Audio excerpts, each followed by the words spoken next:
In Europe, you don't often see a country run by monarchs, except Liechtenstein, which is run by one of the oldest and longest-running royal families in the world. Though it's the only nation following a semi-constitutional monarchy, Liechtenstein is still democratic. The people have the power to veto the prince, and the prince has the power to veto the government. In 2003, after an international debate and disputes over the monarchy's role in Liechtenstein, the prince called for a referendum. Not on whether to reduce his power over parliamentary politics, but to increase it. The majority of people voted overwhelmingly in favor. The question is, why do Liechtensteiners want to live under a monarch's rule? Doesn't it seem unconventional in the modern world, where most things are becoming more liberated? Liechtenstein is a nation between Switzerland and Austria, about 160 square kilometers in size, 75% of the territory covered in mountains, and a population of only about 40,000 people without any army. It lacks not only natural resources, but is also double landlocked, meaning its two neighbors are also far away from shore. With so many shortcomings, yet in terms of GDP per capita, Liechtenstein ranks second out of the 196 countries with over $185,000, and its people enjoy one of the highest standards of living. It's not unusual for small countries to be rich, like oil-rich Qatar or Singapore, which have geographical advantages for shipping routes. However, Liechtenstein lacks both, no natural resources or geographical advantage, yet it's one of the richest of them all. So, how does the economy of this tiny nation work? And how has the House of Liechtenstein been running the country and making it the richest? This is the story of how an isolated country became the richest kingdom of the world. But before we dig into the secrets of Liechtenstein, please take a moment to subscribe to our channel, and at the end of the video, don't forget to like and comment. A nation surrounded by the Alps and the Rhine River is blessed with a beautiful natural setting. You might be wondering why this small country exists in the first place. Well, it goes back a long way. The Holy Roman Empire used to rule today's Liechtenstein territory under the province of Richest. However, in reality, these lands of the Holy Romans were owned by numerous wealthy families throughout Europe. One such family was the Counts of Hohenems, who were somewhat bankrupt at the end of the 18th century. To alleviate some of the financial issues, the family sold the lordship of Schellenberg and the county of Vaduz to the House of Liechtenstein, one of the oldest Austrian noble families in Europe. The princely House of Liechtenstein has a lengthy and glorious history that dates back to the 12th century. At the Habsburg imperial court, the Liechtensteins ascended to become one of the most powerful political families. On the edge of the Vienna woods, in Maria Enzersdorf, Lower Austria, sits Liechtenstein Castle, the princes of Liechtenstein's ancestral home. Over the ages, the princely house accumulated enormous estates in the former Bohemian territories as well as Austria. In 1719, the princely house merged the two pieces of land to create the Principality of Liechtenstein, which was established under the vigilant eye of the Holy Roman Empire. The Principality was created during the Age of Enlightenment, when Europe was driven by the idea that humans have inherent rights and freedoms that may shape their own destiny. As a result, world leaders could no longer claim their position as divinely appointed, rather than relying on dynastic tradition and autocracy. The question is, how did the House of Liechtenstein keep its two pieces of land for more than 300 years, facing major wars in history? During the Napoleonic Wars in the early 19th century, French troops took control of Liechtenstein. Following the Congress of Vienna in 1815, Liechtenstein joined the German Confederacy. The Confederation fell apart with the Austro-Prussian War of 1866. Despite the fact that all of this resulted in the formation of a unified German state, Liechtenstein managed to dodge the Austro-Hungarian Empire's frantic need to expand. How? Well, the two had a cordial relationship. Austria saw no motive to suppress Liechtenstein, and Liechtenstein saw no need to join Austria. But what about the two world wars? Again, it maintained its neutrality during both world wars, but they switched sides from Austria to Switzerland after World War I, and the two have been inseparable ever since. During World War II, to maintain Liechtenstein's independence, the country's governing prince, Franz Joseph II, visited Berlin and met with Adolf Hitler and the German foreign minister in 1939. His efforts helped keep Liechtenstein out of Hitler's clutches during the war. Now, despite their German heritage, the Swiss-speaking Liechtensteiners maintained a distinct identity and resisted aligning with Nazi Germany. But only about 5% of the population were pro-Nazi. When German soldiers successfully occupied Austria, the pro-Nazi Liechtensteiners dreamed of unification as well. On a skirmish night in March 1939, they planned a violent coup in the country that included 600 Nazi soldiers from the Third Reich, just 160 square kilometers away. Nazi soldiers stood poised to invade Liechtenstein from across the Austrian border. This should have been the last one for the smallest countries in the world, all things considered.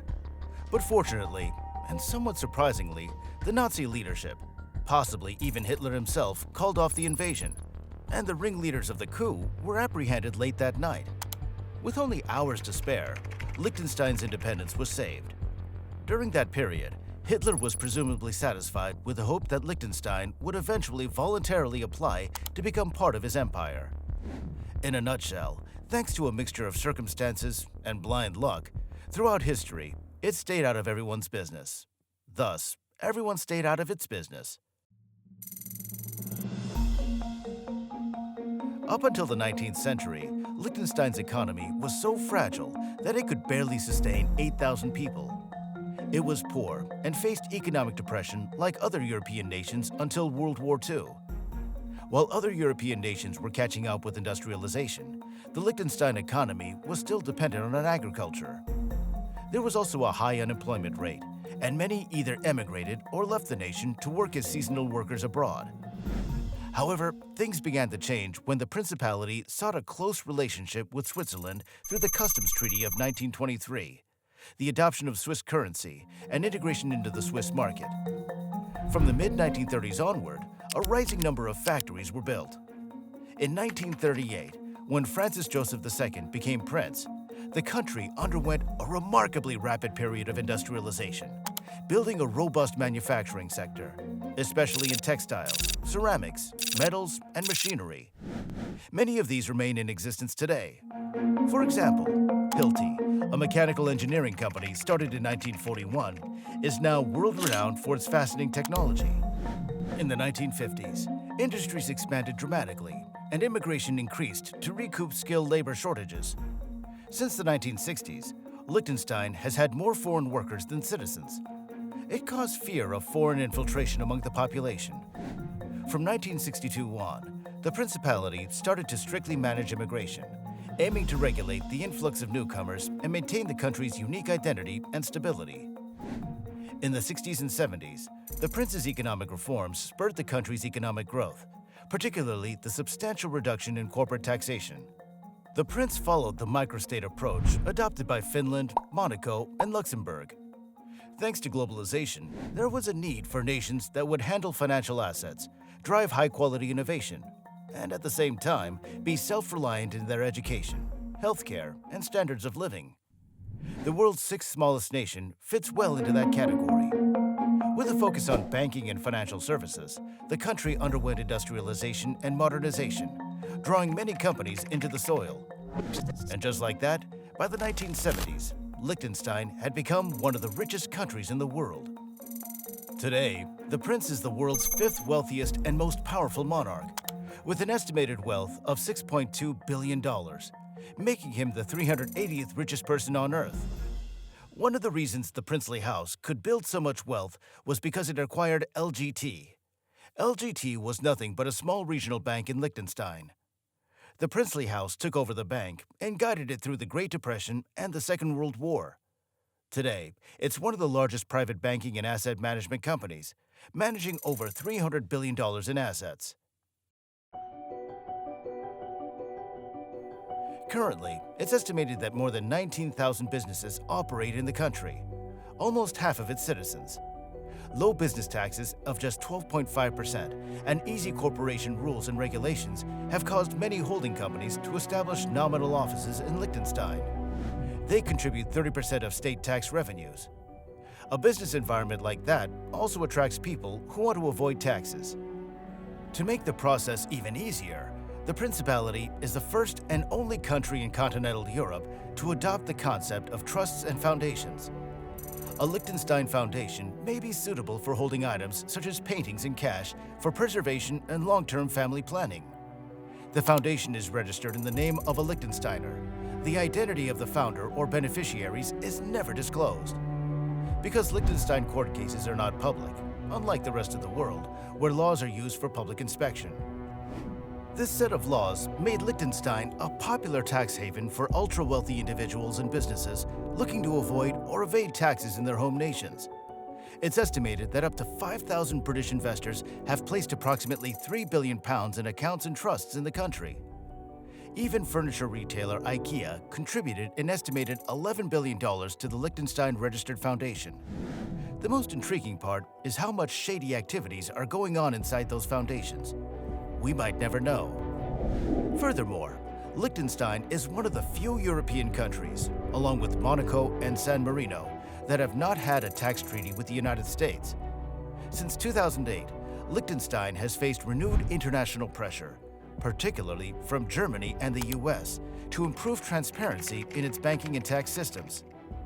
However, the notion that Liechtenstein is a small tax haven wholly dependent on the financial services sector is false. Today, industrial enterprises are predominantly highly technical, research-intensive, and contribute to about 40% of the gross domestic product. In some U.S. industries, Liechtenstein-based businesses are integral parts of the supply chain for goods. For example, ThyssenKrupp Presta of Liechtenstein manufactures the steering components used in American-made Chrysler, Ford, and Tesla vehicles. One of the main reasons behind Liechtenstein's economic success is its political stability. For more than 300 years, the royal house and its citizens have maintained a peaceful relationship. However, in the last 2 decades, there's been a slight rise in populism, which wants to take away the royal family's power. Like in 2003, 2012, and again in 2017, pro-democracy citizens tried to throw away the monarchy system. But surprisingly, most people vote in favor of the monarchs every time. It makes us wonder why any world citizen would want to live under kingship. There could be 2 possible reasons. First, unlike any other monarch throughout history, the House of Liechtenstein has been primarily fair to its people. The royal family did nothing but protect them from foreign occupation, later giving them rights in parliament, and most importantly, they gave the people one of the highest standards of living in the world.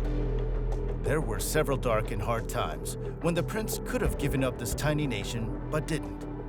Perhaps understandably, most citizens believe that the royal family is the only thing that gives their country an independent identity. The second obvious reason for loyalty to the monarchy could be fear of losing stability, both financial and social. Liechtenstein's royal family owns and runs the country's biggest bank and asset management company. Every citizen's financial stability is dependent on that.